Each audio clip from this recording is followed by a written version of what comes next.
Bermula pada tahun 1799, tentera Napoleon Bonaparte menyerang bandar Jaffa, Palestin yang dikuasai oleh kerajaan Uthmaniyah. Mereka gagal untuk menawan walaupun menawarkan Palestin sebagai tanah Yahudi di bawah kawalan Perancis.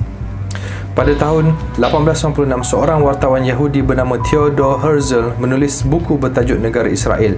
Ia adalah tulisan terpenting dalam membentuk fahaman Zionisme.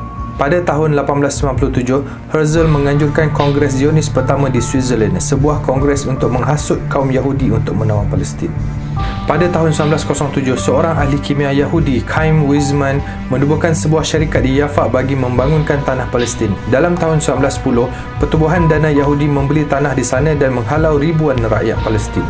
Dengan tercetusnya Perang Dunia Pertama pada tahun 1914, membuka peluang baru untuk membentuk semula Timur Tengah.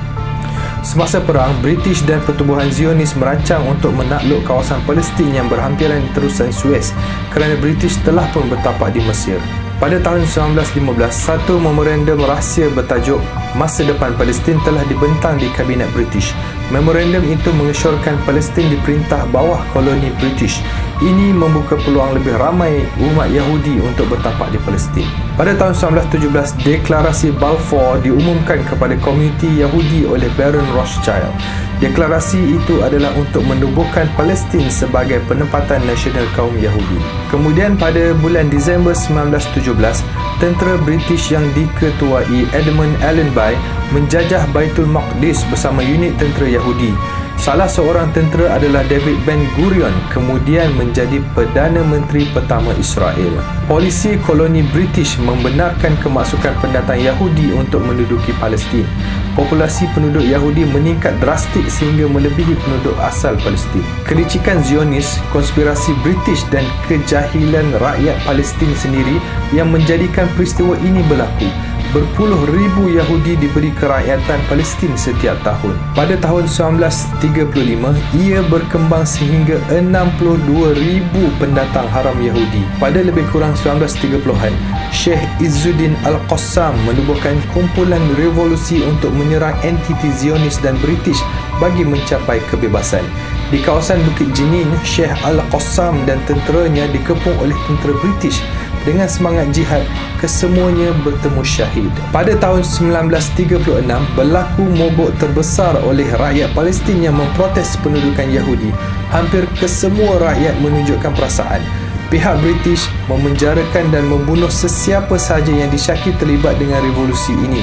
Rumah mereka dirobohkan, lebih 200 rumah dirobohkan di kawasan Jaffa. Di antara tahun 1936 hingga 1937, tentera British telah membunuh lebih 1,000 rakyat Palestin. Keganasan berlaku di Palestin waktu itu. Tentera British membuat pembunuhan besar-besaran dan perobohan rumah yang banyak. Tahanan diletakkan di kem-kem tahanan. Pada waktu itu, British melatih satu unit khas bersenjata dari kaum Zionis. Selepas latihan, unit khas bersenjata Zionis melakukan serangan bom di kawasan awam di Haifa dan Baitul Maqdis. Pada tahun 1938, rakyat Palestin mula menubuhkan kumpulan yang lebih teratur untuk menentang penjajah dan pendatang haram Yahudi. Ia diketuai oleh Abdul Rahim Al-Hajj Muhammad. Malang sekali apabila perjuangan mereka adalah perjuangan nasionalis. Pada tahun 1939, Abdul Rahim Al-Hajj syahid diserang hendap oleh British. Revolusi berakhir pada tahun 1939, lebih kurang 5,000 rakyat Palestin syahid.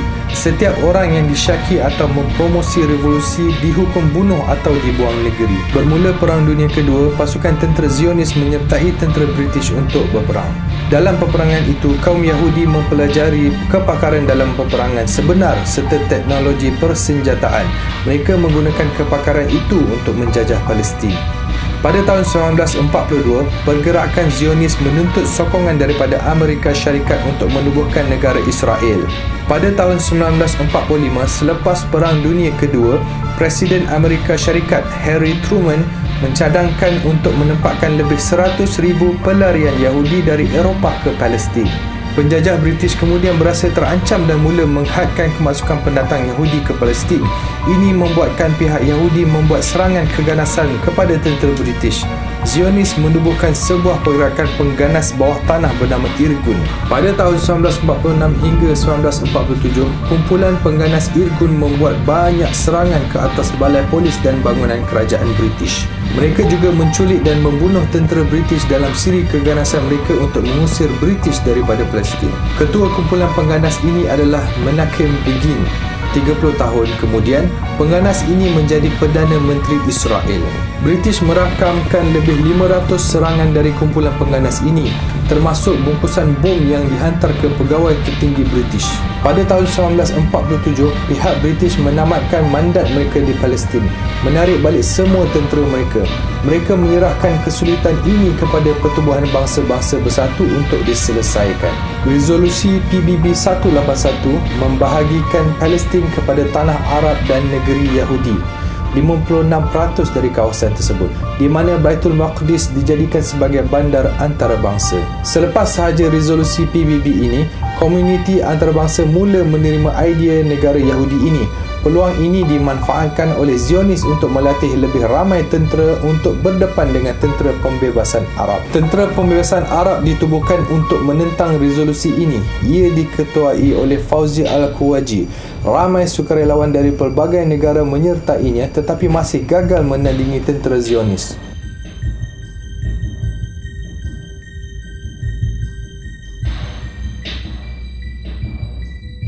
Pada 14 Mei 1948, David Ben-Gurion mengisytiharkan penubuhan negara Yahudi yang dikenali sebagai negara Israel. Mereka mendapat sokongan penuh dari dua kuasa besar dunia iaitu Amerika Syarikat dan Soviet Union melalui presiden mereka Harry Truman dan juga Joseph Stalin. Keesokannya, 15 Mei 1948 iaitu Hari Nakbah atau Hari Malapetaka bagi umat Islam. Pada waktu itu berlaku pembersihan etnik terbesar dalam sejarah. Jutaan rakyat Palestin diusir dari tanah mereka sendiri.